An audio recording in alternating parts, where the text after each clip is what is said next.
Kisah serigala yang beriman kepada Rasulullah Shallallahu Alaihi Wasallam. Seperti apa kisahnya? Ada yang tahu? Yuk kita bahas hari ini. Kisah ini terjadi pada masa kenabian Nabi Muhammad SAW. Di suatu daerah, hiduplah seorang gembala kambing. Dia mengurus ratusan kambing dan domba. Setiap pagi pria itu membawa seluruh hewan ternak.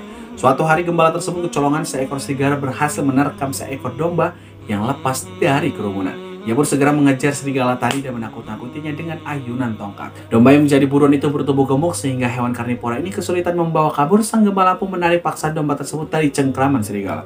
"Wahai Fulan, mengapa engkau begitu zalim? Allah telah menetapkan domba itu sebagai rezekiku untuk hari ini. Mengapa engkau merebutnya dariku?" ujar serigala. Kemudian betapa terkejutnya pria ini ketika mendengar serigala itu bertutur kata kepadanya, "Kamu bisa bicara. Mengapa engkau melihatku terheran-heran? Harusnya engkau tahu ada yang lebih mengherankan daripada seekor serigala bisa berbicara." "Apa itu?" "Di Madinah ada seorang nabi dan rasul yang Allah utus untuk sekian alam. Namun banyak orang yang justru membangkang dan enggan beriman kepadanya. Nama nabi itu Rasulullah Muhammad SAW, papar serigala. Keesokan harinya gembala itu bertekad pergi dari Madinah untuk menjumpai langsung sosok yang diceritakan serigala tadi. Perjalanan yang tidak mudah dia tempuh dengan penuh kesabaran. Akhirnya sampailah dia ke Madinah. Sesudah bertanya pada sejumlah warga setempat, gembala ini tiba di depan Masjid Nawawi. Singkat cerita, dia berkesempatan bertemu dengan Nabi Muhammad SAW. Kepada beliau, dia pun menuturkan kisahnya hingga sampai di Madinah.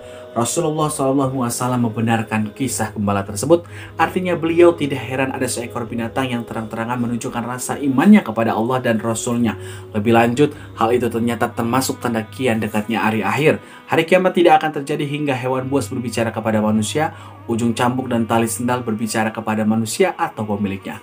Yang demikian itu adalah salah satu tanda kiamat. Sabda Nabi Muhammad SAW. Kisah tersebut dikabarkan oleh dua sahabat, Abu Hurairah dan Abu Sa'id Al-Khudri. Diriwayatkan oleh Imam Ahmad, Ibnu Katsir menilai sanad hadis tersebut sahih.